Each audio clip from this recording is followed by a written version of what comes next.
ہم اپنے گھر میں لگائیں گے باغ اردو کا، ہوا بجھائے گی کیسے چراغ اردو کا۔ بزم گفتگو کے سامعین کو ہمارا آداب۔ میں یاسمین شمشاد، میں عمران علی، اس بزم میں آپ سب کا خیر مقدم۔ بڑی بی، ہماری ایک سامع ڈاکٹر رخسانہ مراد نے اپنے خواہش کا اظہار کیا ہے کہ کوئی ایک بزم اردو کی تاریخ سے سجائی جائے۔ انشاءاللہ ہماری یہ کوشش ہوگی کہ آنے والے کسی بزم میں اردو کی تاریخ پہ گفتگو کرے۔ میاں، ایک پیغام مسرت آفرین صاحبہ کا بھی ہمارے نام آیا ہے۔ انہوں نے کچھ یوں لکھا ہے کہ بچپن میں ہماری گوشمالی جو محلے والے کرتے تھے، کبھی ان کو بھی اپنی گفتگو کا موضوع بنائیں۔ بہت خوب، ضرور۔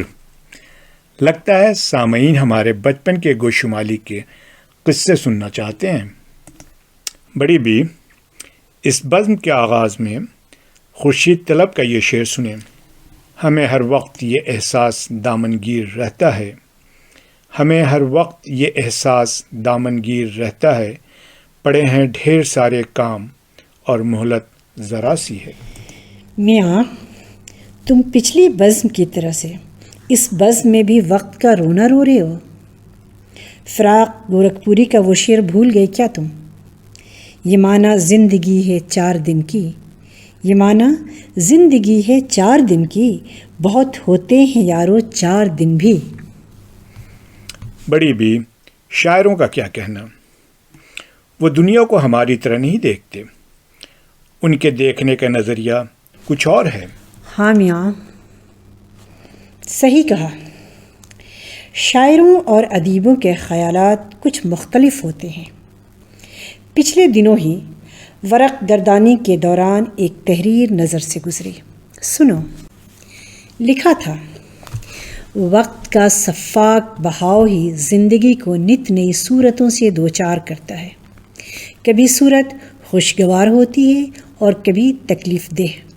ہم سب وقت کے پنجے میں پھنسے ہوئے ہیں۔ جس نے بھی اسے قلم بند کیا ہے، اس نے وقت کا خوب تجزیہ کیا ہے۔ ابھی بھی کل مطالعے کے دوران چند سطور نے میری بھی توجہ کھینچ لی۔ موصوف نے لکھا ہے، ہم ایسے دور میں جی رہے ہیں جہاں نظر اٹھا کر دیکھیں تو انسانوں کا سمندر ہے، لیکن اگر آنکھیں بند کر کے سوچنے بیٹھیں تو دنیا خالی سی لگتی ہے، جہاں کوئی کسی کے لیے کبھی نہیں رکتا۔ میاں، ہماری سوچ تو ذرا ہٹ کے ہے۔ ایک شعر سنو، محفوظ الرحمن عادل نے کیا خوب کہا ہے، وقت کی گردشوں کا غم نہ کرو، وقت کی گردشوں کا غم نہ کرو، حوصلے مشکلوں میں پلتے ہیں۔ اس دور میں کتنی ساری سہولتیں ہمیں میسر ہیں، سوچو تو ذرا۔ یہ انٹرنیٹ کیسی نعمت ہے، جب جس سے چاہا رابطہ کیا، روبرو ہو کر بات کی۔ آپ کے ہاتھ میں تو جام جمشید ہے میاں۔ ایک ذرا کچھ سال پہلے کے زمانے کا تصور کرو تم۔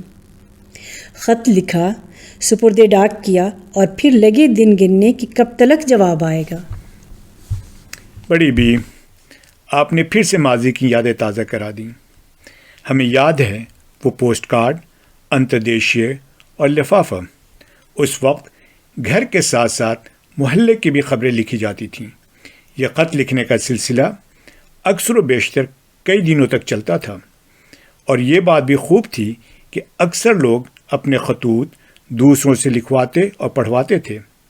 اس کے برعکس آج کا زمانہ دیکھیں۔ ارے میاں، آج کے زمانے کی کیا بات ہے، ادھر پیغام گیا اور جھٹ جواب آیا۔ اگر ذرا تاخیر ہوئی تو پھر بے صبری کا عالم نہ پوچھو۔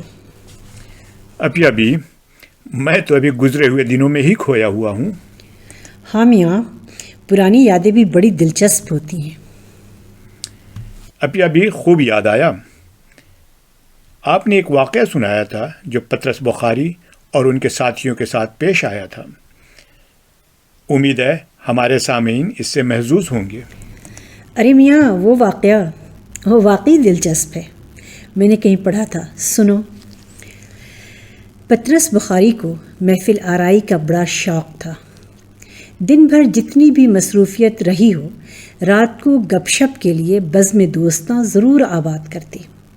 اس شوق میں دوستوں کو گاڑی میں چھوڑنے اور لانے کی سہولت بھی فراہم کرنی پڑتی۔ 2010 میں معروف شاعر شہزاد احمد نے الحمرا میں ادبی کانفرنس میں گزرے زمانے کی یادیں تازہ کیں، تو اس موقع پر صوفی تبسم کی زبانی سنا ایک دلچسپ واقعہ بھی سنایا۔ صوفی تبسم نے شہزاد احمد کو بتایا کہ ایک دفعہ دوست احباب جو ہے پنجاب اسمبلی کی سیڑھیوں پر مہوے گفتگو تھے بیٹھے کہ ادھر پولیس والے آ گئے اور درستی سے پوچھا کہ تم لوگ یہاں کیا کر رہے ہو؟ پطرس کی گاڑی کی طرف اشارہ کر کے بولے کہ یہ کھٹارا کس کا ہے؟ اس کے بعد پھر پطرس سے پوچھا کہ ان کی تعریف۔ انہوں نے جب اعتراف کیا کہ وہ گورنمنٹ کالج کے پرنسپل ہیں تو پولیس والوں نے یقین نہیں کیا اور کہا کہ شکل سے شریف آدمی معلوم ہوتے ہو لیکن ہو آوارہ گرد۔ اس کے بعد سید عابد علی عابد نے اپنا تعارف دیال سنگھ کالج کے پرنسپل کی حیثیت سے کروایا تو اس کا بھی یقین نہ کیا گیا۔ فیض احمد فیض کو پاکستان ٹائمز اور چراغ حسن حسرت کو امروز کا ایڈیٹر تسلیم کرنے سے بھی پولیس والے انکاری تھے۔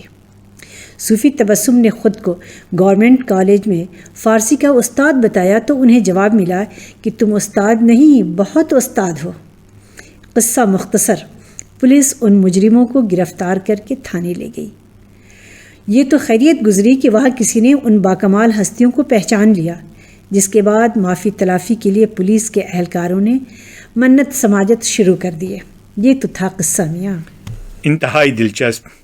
یقیناً بزم دوستاں میں وقت اور جگہ کی کوئی قید نہیں ہوتی۔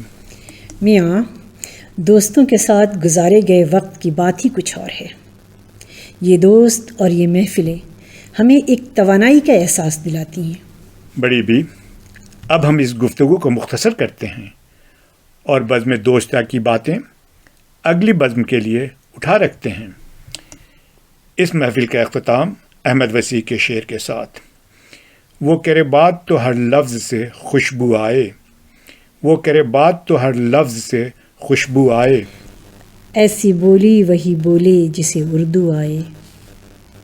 خدا حافظ۔ خدا حافظ۔